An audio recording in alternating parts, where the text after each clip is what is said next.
Bukan. Taubat itu wajib. At-taubatu wajibatun min kulli dhanbin. Taubat itu wajib setiap kita melakukan dosa. Ayatnya jelas sekali, ayyuhallazina amanu tubu ilallah, ya, taubatan nasuha.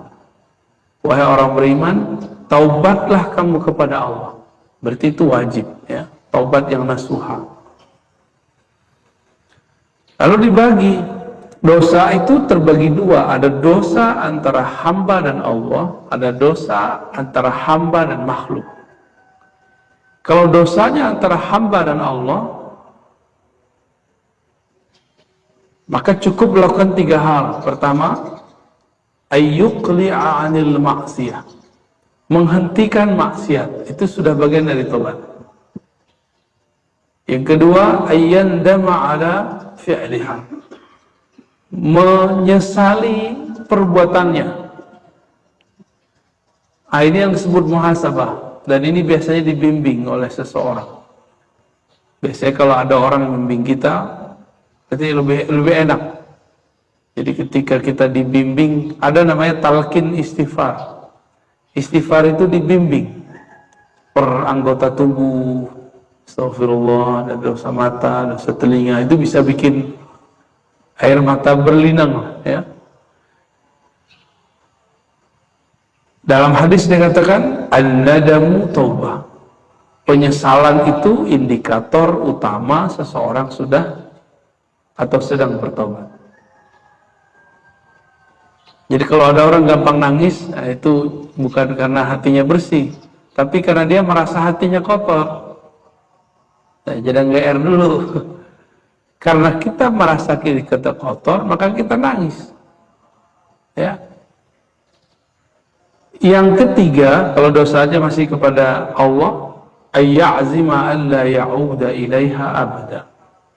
Bertekad untuk tidak kembali, bukan berarti dijamin tidak kembali. Itu 2 hal yang berbeda. Apakah kalau orang tobat hari ini, besok dijamin dia nggak maksiat? Nggak tahu juga. Yang penting sekarang dia berniat dulu tidak kembali. Kalau besok takdirnya dia maksiat lagi, ya dia tobat lagi. Gitu. Ini berbeda dengan pemahaman banyak dai dulu. Kalau tahu berapa dai, tobat cukup sekali, ya. Bukan tobat cukup sekali, ya. Setelah tobat tidak ada lagi maksiat, maka nggak boleh tobat sambalado. Tahu sambalado, Pak John? Pak John makan waktu di Jambi ada sambalado nggak? Pedes, tapi nggak kapok, malah diulang kan gitu. Itu ilustrasi yang sebenarnya saya yakin itu bukan dari Allah, tapi dari iblis. Akhirnya orang-orang ngomong, ya sudah nanti aja tobatnya kalau udah tua. Itu cara iblis ngomong, kamu nanti aja tobatnya. Karena sekali tobat jangan maksiat lagi. Bukan begitu pemahamannya. Kalau sudah tobat, besok itu urusan Allah lagi. Kalau terjebak maksiat lagi, tobat lagi. Gitu aja. Yang penting jangan niat maksiat. Jadi maksud beliau ini, setelah bertobat, tidak niat maksiat lagi. Cuma siapa yang tahu takdir kita masa depan? Kan nggak ada yang tahu. Nah, disinilah kita belajar untuk hati-hati. Kita nih ngeliat ada orang maksiat sekarang. Kita jijik ngeliat dia maksiat. Tunggu aja, nanti kita yang maksiat. Jadi jangan pernah jijik ngeliat orang-orang maksiat. Karena menghina orang yang maksiat, itu berbahaya.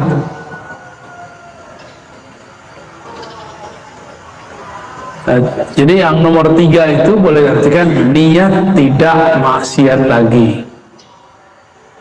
Allah itu kan tawwab, maha menerima taubat yang berulang-ulang, bukan taib. Berarti kalau keliru lagi ya tobat lagi, keliru lagi tobat lagi, seperti itu. Oh ini dong main-main, bukan main-main. Kita nggak tahu masa depan kita. Ada yang bisa jamin setelah pengajian ini matanya nggak maksiat, kan nggak ada. Ada yang jamin setelah sholat kolbunya nggak lalai kepada Allah, kan nggak. Bagi saya satu napas lupa kepada Allah itu maksiat. Mungkin kalau bagi kebanyakan orang maksiat itu ngambil punya orang, ya kayak gitu lah ya, maksiat zahir. Enggak, maksiat itu jelas di Quran. Allah bilang, Allah mengatakan uzkurullah zikran katsira. Zikir banyak-banyak, kita zikirnya dikit. Berarti kita sudah maksiat. Maksiat itu artinya durhaka. Allah bilang zikir yang banyak, kita zikir sedikit. Itu sudah durhaka sudah, ya. Wa in kanatil ma'siyatu ta'allaq bi adamihi fa syurutuha arba'ah. Kalau berkaitan dengan manusia, jadi kita ini dosanya melibatkan manusia, menyakiti orang atau mengambil hak orang. Maka ditambah 3, ditambah 1 lagi, 4. Mengembalikan haknya jika itu kita mengambil haknya, dan yang kedua satu paket itu ya, mengambilkan haknya dan minta ridho kepadanya. Nah itu yang paling penting ya. Kalau orangnya kita omongin, kita gibahin, istahallahu, minta supaya dia memaafkan. Wah ini dosa ngomongin orang banyak banget nih ya. Kalau mencaci haddu qazaf, jika kita pernah memfitnahnya, maka harus meminta maafnya. Jika menggibahnya, meminta halal darinya. Wajibu ayyatuba min jami'i dzunub fa iddama min ba'daha sahat taubatuhu inda ahli al-haq. Ya. Kalau orang tobat, ini tobat maksiat itu kan banyak. Kalau dia tobat cuma separuh maksiat, ya separuhnya diampuni, separuhnya enggak. Itu disebutkan di sini. Dalil mengenai tentang taubat ini sangat banyak. Nah, jadi salah satu metodologi Imam Nawawi, beliau nukil ayat terus hadis. Ayat dulu baru hadis ya. Ayat pertama yang dinukil banyak sekali kata beliau ayat tentang taubat, tapi diringkas cuma jadi 3. Ayat yang pertama surat An-Nur ayat 31 ya. Wa tubu ilallahi jami'a, dan bertaubatlah kepada Allah hai orang-orang beriman semuanya. Ya ayyuhal mu'minun la'allakum tuflihun, supaya kamu mendapatkan kemenangan. Dalam tradisi ahli ruhani, orang tidak akan mendapatkan kesuksesan kolbu rohani kecuali dia mulai melalui pintu taubat. Ini ayatnya. Jadi taubat itu babul falah, pintu kesuksesan rohani. Maksudnya gini, taubat itu sama kayak bersih-bersih. Kita punya baju kotor, dipakai dulu atau dibersihin? Kalau kita punya baju, ya dibersihin dulu baru dipakai. Kita mau masuk rumah, kaki kita kotor, langsung masuk atau dibersihin dulu kakinya? Dibersihin dulu kakinya, itu yang disebut taubat. Kalau kotor di kaki, kaki yang dibersihin. Kita mau masuk masjid, tapi lagi junub, mandi nggak? Itulah yang disebut dengan taubat. Jadi at-taubatu babul falah. Taubat itu awal dari kesuksesan rohani. Jadi orang kalau tidak mulai dari taubat, apa yang terjadi? Jika dia beragama, misalnya tadi dia orang awam nih, orang awam hijrah, kan sekarang lagi tren namanya hijrah. Tobat. Kalau dia tidak tobat dari kolbunya yang bermaksiat, kolbu itu ada dosa. Ada orang hijrah cuma pekerjaan doang, hijrah dari pekerjaan bank, hijrah dari rentenir, itu hijrah zahir doang. Ada yang hijrah cuma dari jilbab menjadi pakai jilbab, dari pakai celana ke pakai sarung gitu, atau celana di bawah kaki menjadi jingkrang, itu baru zahir. Dari tidak berjenggot jadi berjenggot, itu baru zahir, nggak ada efek kepada rohani. Yang ditobatkan harus semuanya, itu kata Imam Nawawi tadi. Maka wa tubu ilallahi jami'a, ini juga bisa berarti jami'an, ini bisa berarti tobatnya utuh atau orang berimannya utuh. Jadi tobatnya zahir batin. Misalnya kita pernah sombong, sombongnya ditobatkan, ya Allah aku sombong, ampuni sombongku. Pernah sombong nggak? Pasti pernah sombong. Nggak ada manusia nggak pernah sombong. Saya aja pernah sombong ya. Orang ngaji kitab ini ngerasa lebih pinter dari orang, itu paling bahaya itu. Pernah ngerasa lebih suci dari orang nggak? Pasti. Merasa lebih banyak wirid dari orang? Pasti pernah ya. Merasa lebih baik daripada orang lain dalam hal apa saja, itu kibir, sombong. Dan itu harus ditobatkan, harus diikrarkan, ya Allah aku sombong, aku pernah merasa lebih baik dari orang lain. Kita berbaris di sini satu saf, terus perasaan kita merasa lebih benar dari orang samping, udah itu sombong, harus ditobatkan itu. Kalau enggak, apa yang terjadi? Kalau dia hijrah dari orang biasa kemudian menjadi berpenampilan soleh, kolbunya belum berubah, apa yang terjadi? Kalau dulu masih awam, sombongnya dengan duit, sombongnya dengan mobil, dengan rumah, sekarang ganti, sombongnya pakai agama. Dia menyombongkan amalannya, dia nyombongin aliran kelompoknya. Makanya ada kelompok nggak mau dengerin kelompok lain, itu kan karena sombong.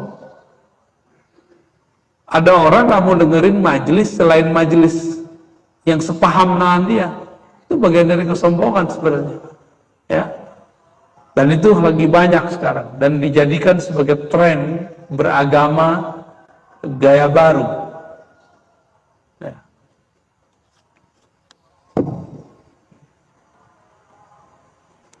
Lalu Allah SWT mengatakan istaghfiru rabbakum summa tubu ilaih. Mintalah kepada Allah istighfar. Apa beda istighfar dengan taubat? Summa tubu ilaih, lalu taubat. Jadi ada dua, istighfar sama taubat. Apa bedanya? Istighfar itu minta supaya Allah mentipek atau nutup. Ghafara itu artinya satara. Istighfar artinya tolabus sitr, meminta kepada Allah supaya menutup dosa. Kita kalau dulu di bahasa sekolah dulu mungkin, kalau ada tulisan yang salah kita tipek, nah itu namanya istighfar. Ya Allah, tolong tutup dosaku, itu istighfar. Istighfar belum tentu tobat, karena istighfar belum tentu ada penyesalan. Kalau orang minta ampun kepada Allah, belum tentu dia nyesali. Coba lihat anak-anak kalau ngaku salah, minta maaf. Apakah semua orang yang minta maaf bilang, saya nggak bakal kerjain lagi gitu? Kalau dia ngomong begitu berarti dia tobat. Ya, itu beda tobat dengan istighfar, ya. Lalu ada ayat yang tadi disebutkan, surat Tahrim ayat 8, hai orang beriman, tubu ya Allah taubatan nasuha. Berdasarkan ayat-ayat ini, at-taubatu wajibatun. Taubat itu wajib setiap kali terjadi maksiat, ya. Dan saya berpikir kita ini kan maksiat hampir setiap bernafas. Maka sebenarnya amal basic kita adalah taubat itu ya. Jangan mengira taubat itu cuma dari dosa mata yang jelalatan, tangan yang suka nakal, bukan, itu mah zahir biasa. Tapi taubat yang paling inti adalah kolbu yang bernoda ya. Hadis pertama yang beliau tulis, hadis yang sudah masyhur, pertama dan kedua.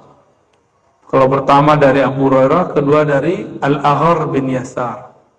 Nabi mengatakan, wallahi, demi Allah, inni la astaghfirullah, sungguh aku minta ampun kepada Allah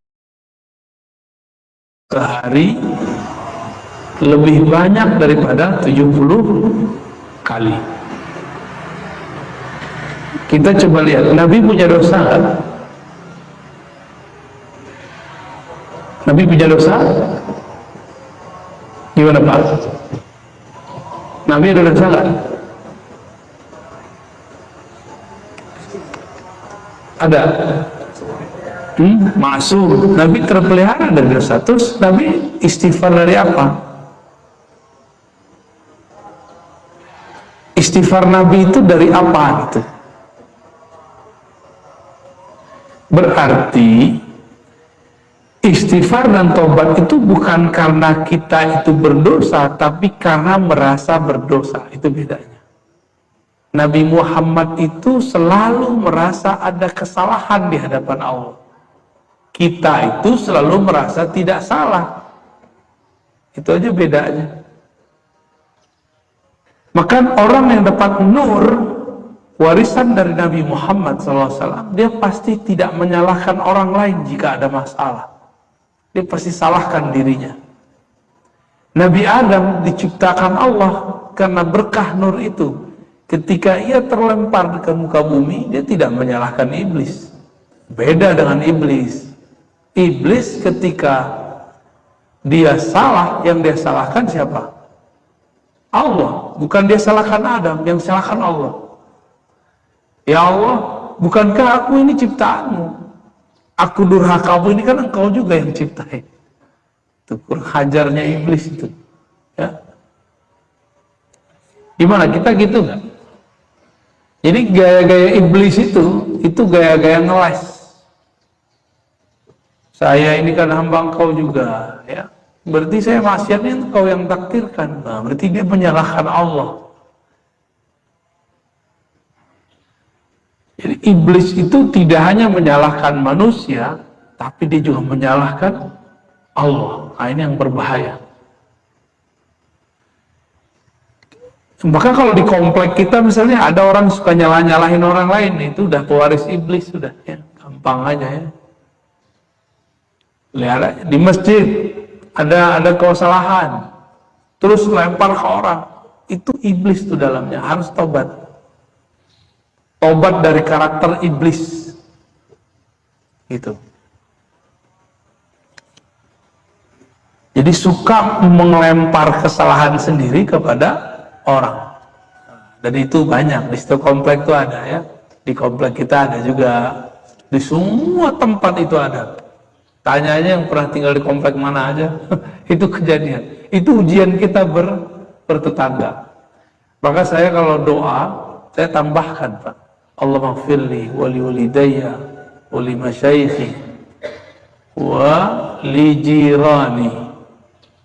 Ya Allah, ampuni aku, orang tuaku, guruku, tetangga-tetangga.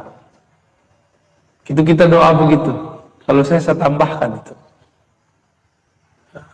Siapa tahu kita yang salah. Gitu. Ya.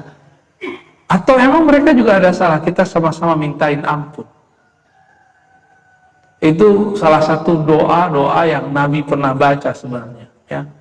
Tapi dikumpulkan dalam lafaz-lafaz yang umum. Abu Hurairah meriwayatkan Nabi istighfar dan tobat 70 kali. Itu dosanya gak ada. Tapi beliau merasa berdosa. Maka dosa itu dibagi 3. Ada dosa yang zahir, ada dosa yang batin, ada dosa adab, dosa sir namanya. Dosa yang zahir, dosa mata, dosa telinga, dosa lisan, dosa tangan. Nah, sekarang dosa tangan ini banyak nih, ngetik-ngetik di kerjaannya. Ya, ya itulah, baik di sosial media, di WA, di YouTube, di Facebook, di Instagram, itu dia main tuh. Itu dosa tangan. Dosa kemaluan, dosa kaki, semuanya. Kita semuanya adalah tong dosa. Ya. Jadi tong sampah dosa itu kita lah orangnya. Kita lah makhluknya. Terus ada dosa batin. Di batin ini tadi saya sebutkan ada dosa sombong. Merasa lebih benar dari orang aja udah. Merasa aliran kita lebih benar, udah langsung sombong namanya. Apalagi dosa iri dengki. Pernah iri nggak? Pasti pernah iri. Tetangga begini, tetangga begitu, pasti iri. Apalagi dosa, kalau di kolbu itu ada iri, dengki, kemudian ada dosa riya, beramal karena riya, beramal karena ingin dipuji, ingin dilihat. Jadi beda antara sombong dengan riya tipis. Sombong itu melihat diri, kalau riya melihat amal. Sombong itu merasa diri kita spesial, riya itu merasa amal kita spesial. Nanti tinggal dicek, itu ditungguin setan itu. Kalau ada orang punya jasa di suatu masjid, di suatu komplek, di suatu pesantren, lalu dia tersinggung di tahun kesekian, nanti dia ngomong, kalau bukan karena saya nih, masjid nih nggak jadi. Kalau bukan karena saya nih, komplek ini nggak bener. Kalau bukan karena saya nih, jalan di komplek ini nggak akan ada. Gitu. Kalau ada kalam-kalam begitu, berarti dia sedang memandang perbuatannya. Orang ini disebut riya. Berarti riya memandang amal. Gitu. Tipis ya. Kalau sombong, mandang diri. Ada lagi yang sum'ah. Beda sum'ah sama riya, tipis lagi. Sum'ah itu pamer. Saya pernah cerita ke beberapa teman-teman saya, dulu saya sama istri pulang ke Jawa tuh. Sampai di Jawa Tengah, pas pertigaan kita ditabrak sama truk, dan itu pas di samping saya itu. Kita di tengah, truknya bis kita ditabrak, truknya Masya Allah, truknya kemudian pel. Tiba-tiba ada mak-mak, jadi kita selamat semua, cuma kaget gitu. Lagi enak tidur malam hari bangun, pada shock semua. Ada mak-mak ngomong depan, kalau bukan karena saya sholawat, kalian gak akan selamat. Nah itu sum'ah namanya itu. Ya, orang pawang hujan tuh sering tuh sum'ah deh. Tahu pawang hujan Pak? Kalau orang datang membawa sirih. Kalau kita cukup doa, sholat 2 rakaat doa gitu aja. Kalau Allah kabulkan alhamdulillah, kalau enggak berarti ada yang kurang dari doa kita. Bisa datang ke dukun Pak kalau pawang hujan itu. Sholat aja 2 rakaat, minta kepada Allah. Kan Tuhannya kita dengan Tuhannya mereka sama. Allahnya kita dan Allah dia sama. Tapi yakin kita yang beda ya. Nabi gak mungkin dosa pertama, gak mungkin dosa kedua, gak mungkin dosa zahir, gak mungkin dosa batin. Terus Nabi ngerasa dosa mana? Nabi merasa berdosa pada sirnya. Sir itu rahasia dirinya. Nabi itu sering kalau sholat tuh nggak di bumi. Lagi sholat Allah perjalankan ke langit. Itu lagi sholat tuh. Lagi sholat Allah perjalankan ke surga. Dan itu sering kita baca dalam hadis. Apa kata beliau? Ra'aituni nafsi, aku melihat diriku fi maqami haza, di tempat berdiriku ini, an-nar wal jannah, surga neraka. Kalau sholat itu kepada Allah saja, nggak ada iming-imingan surga neraka. Nabi lagi sholat, dibawa jalan-jalan ke surga. Dari situlah Nabi beristighfar. Itu bedanya. Jadi Nabi menganggap munajatnya sempat tersedot oleh perhatian surga dan neraka. Maka dikatakan dalam hadis ini, di hadis kedua ya. Oh bukan, di hadis yang lain. Ada lafaz yang lain, di sini nggak ada. Innahu la yughanu ala qalbi. Sesungguhnya ada ghain pada kalbuku. Apa arti ghain? Ghain itu ya ghisyawatun nur. Tutupan cahaya yang meliputi kalbu Nabi. Itu cahaya apa? Kalau kalbu kita bercahaya, kita diperlihatkan Allah masa depan, masa lalu, atau surga neraka. Karena ada cahaya, saya bisa ngeliat ke depan. Karena ada cahaya, saya bisa bercermin. Kalau kalbu dikasih cahaya, maka kalbu akan bisa memandang masa depan. Gitu. Kalau kalbu Nabi diberikan pijar, maka kalbu Nabi bisa nyorot ke surga, bisa nyorot ke neraka. Maka jangan heran, Nabi itu diizinkan Allah mengetahui siapa aja yang udah masuk surga, siapa yang masuk neraka. Itu daftarnya udah ada semua. Jadi kita ini sholat pagi-pagi begini, itu Nabi sudah lihat. Sudah lihat. Cuma kan banyak yang beliau lihat. Beliau nggak sapa lah ya. Uridat alayya a'malu ummati. Amal umatku diperlihatkan kepadaku. Nah, kita lagi duduk-duduk mengkaji hadis beliau, itu Nabi sudah diperlihatkan.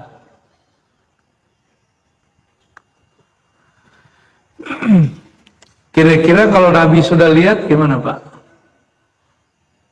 Ada kita di situ. Boleh GR nggak? Nggak boleh GR. Ya ada syukur. Alhamdulillah kita dipilih masuk ke dalamnya. Itu aja yang kita syukuri. Bapak Ibu, kita senang nggak kalau ada anak, teman, atau murid kita ngaku salah? Senang nggak? Anak kita salah terus dia ngaku. Atau teman kita salah, dia ngaku salah. Senang nggak? Jika kita senang, maka Allah lebih sempurna senangnya. Disebutkan dalam hadis ketiga dari Anas bin Malik. Anas bin Malik ini punya sebutan Abu Hamzah. Dia pernah berkhidmah kepada Rasulullah 10 tahun tidak digaji. Ada orang melayani kita ya tanpa digaji. Kalau ada dia pewaris Anas bin Malik ya, dan itu dia nanti dikumpulkan di surga bersama Anas bin Ibn Malik, dan itu ring satunya Rasulullah Sallallahu Alaihi Wasallam. Presiden punya pembantu, pembantunya tuh menteri, itu ring satunya. Kira-kira begitu modelnya. Anas bin Malik ini ring satunya Rasulullah. Kalau di kitab disebut Khadimur Rasul. Kalau saya nyebutnya Sayyidul Khuddamir Rasul. Penghulu, pemimpin para pelayan Rasulullah SAW. Apa kata Nabi? Kata Anas, Rasulullah SAW pernah mengatakan kepadaku, Lallahu afrah bitaubati abdih min ahadikum saqata ala bahirihi wa qad adallahu fi ardi falah. Allah itu sangat senang jika ada orang bertobat. Bahkan lebih senang kehilangan motor, kehilangan kendaraan, lalu kendaraannya ketemu. Dulu kan kendaraannya onta. Kalau barusan saya sebut apa? Motor kita hilang, tahu-tahu ketemu, senang nggak? Duit hilang, tahu-tahu ketemu, pasti senang sekali. Di zaman itu dulu ada orang, disebutkan seorang laki-laki, dia safar sendiri, kelelahan, lalu dia duduk di sebuah pohon. Onta itu kan nggak perlu diikat, onta itu cukup ditaruh ikatannya itu cuma dicantol aja. Kalau ada pelepah kurma itu kan ada yang sudah dipotong, cantolnya di situ, dia nggak akan lari. Tapi kali ini ontaknya lari. Dia di tengah padang pasir, bingung mau kemana dan bagaimana caranya. Dicari-cari, udah bolak-balik, udah ganti pohon, kelelahan, lalu dia kemudian kembali ke tempat pertama. Karena lelah, dia tidur. Di saat bangun tidur, ontaknya tuh jilat-jilatin dia, gini-gini. Maka dia bangun. Di saat dia bangun, digirang. Apa kata orang ini? Ya Allah, anta abdi, ana rabbuka. Kembali ke masjid. Saking girangnya, ya Allah, engkaulah hambaku, akulah Tuhanmu. Padahal yang benar gimana? Ya Allah, akulah hambamu, engkau benar-benar Tuhanku.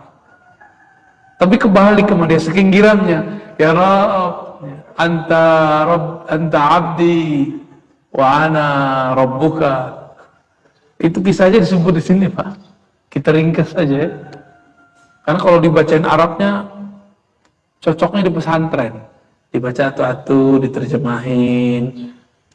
Nah, kalau di pesantren An-Najah jamaahnya bisa kitab Latin, bukan kitab gundul.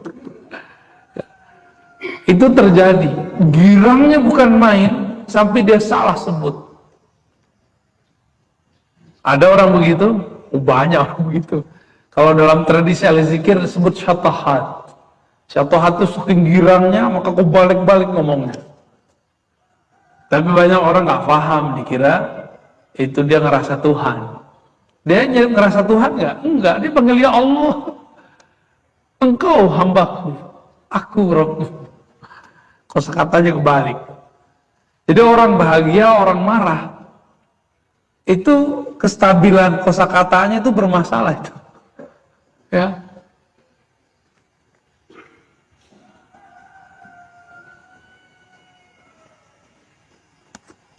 Hadis berikut ya.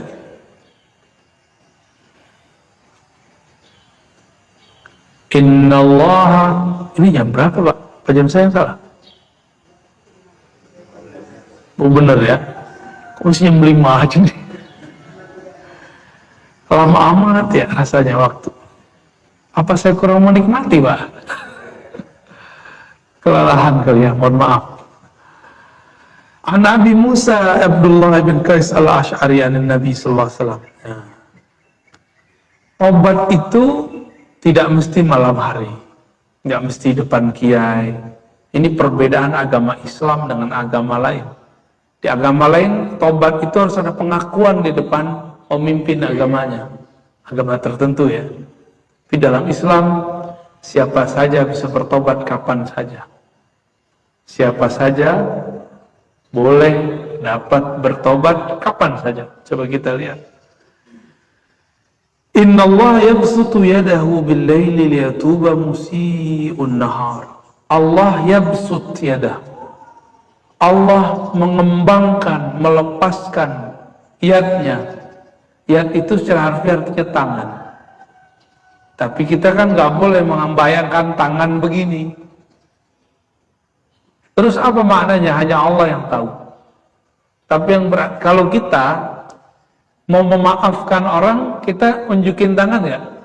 Aduh gue maafin lo gitu ya. Iya. Nabi lagi berbicara dengan manusia. Nabi ibaratkan sebagaimana manusia itu kalau maafin orang manusia itu menjulurkan tangannya untuk menerima ungkapan maaf dari orang. Kira-kira Allah diilustrasikan begitu. Baik siang musii'un nahar, orang yang bermaksiat di siang hari, ataupun musii'ul lail, orang yang bermaksiat di siang hari. Jadi nggak usah diundur-undur gitu maksudnya, sampai terbit matahari di bagian barat. Barat sono ya. Setiap manusia mengalaminya dengan sakarat. Sakarat itu berarti matahari sudah di barat. Tapi secara harfiah nanti kejadiannya sebelum kiamat. Kiamat kubro, mati itu kan kiamat sugro.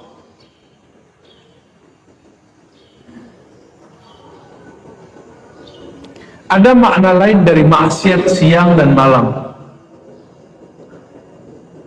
Bagi Imam Ibn Arabi, maksiat siang itu maksiat ketika engkau merasa dilihat manusia. Maksiat malam itu walaupun di siang hari, tapi engkau bisa melakukannya secara sembunyi-sembunyi. Itu namanya malam. Jadi maksiat yang zahir, yang ada kelihatan di depan manusia, ada maksiat yang kita lakukan diam-diam, itu malam. Allah memberikan maafnya sama. Kapanpun kita kembali, Allah terima. Man taba qabla an tatlu'a asy-syams min maghribiha taballahu alaihi. Siapa yang tobat sebelum terbit matahari dari barat, maksudnya sebelum dia sakaratul maut, maka tobatnya diterima. Innallaha yaqbilu taubatal 'abdi ma lam yughargir. Sama ya. Jadi ini penjelasan makna hadis tadi. Selama belum sakaratul maut, maka taubat diterima.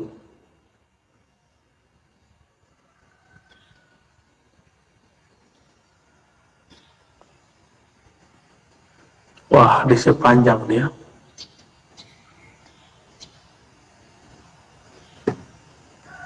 Cukup dulu lah. Tadi ada tiga dosa, Pak. Yang paling penting.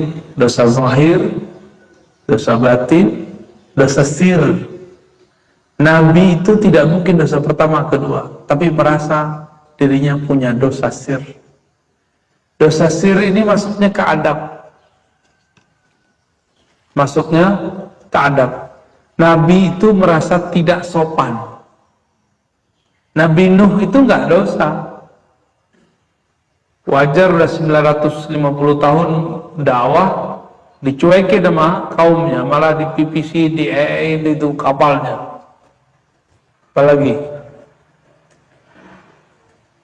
Nabi Ibrahim enggak dosa ketika berbicara berbohong, tanda kutip.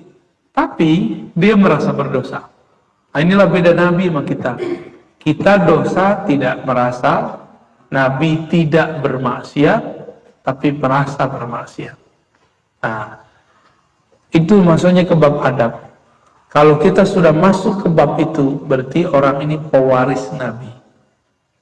Tapi kalau baru di bab pertama, kedua, orangnya disebut mukmin aja. Tobat dari zahir, mukmin biasa. Tobat dari sebatin, ini wali, awal kewalian. Tapi dosa, adab, itu adalah wali-wali besar, arifin billah. Ya, belajar itu Bapak Ibu. Cukup Pak Haji? Udah ya? Sampai jam berapa tuh? Syuruknya jam berapa? 5:30. Ada pertanyaan? Nggak ada ya? Langsung bilang nggak ada aja Pak. Beres? Cukup dulu lah ya. Bapak Ibu yang berkenan Allah, semoga kita dijadikan orang yang bertobat. Nanti ada beberapa hadis mengenai tobat ini dan sangat indah kisah-kisahnya. Nanti kita hikayatkan dengan hikayat yang cocok dengan bahasa Indonesia insya Allah. Semoga Allah menerima tobat kita. Jangan pernah undur, jangan pernah merasa suci. Menjadilah orang yang selalu merasa ada maksiat kepada Allah, sehingga kita doyan bertobat. Ja'alana Allah minat tawabin wa ja'alna minat tawabin al-mutatahhirin. Semoga Allah menjadikan kita orang yang tawabin dan mutatahhirin. Rabbana atina fid dunya hasanah wa fil akhirati hasanah wa qina adzabannar. Wa sallallahu ala sayyidina Muhammad walhamdulillahi rabbil alamin. Assalamualaikum warahmatullahi wabarakatuh.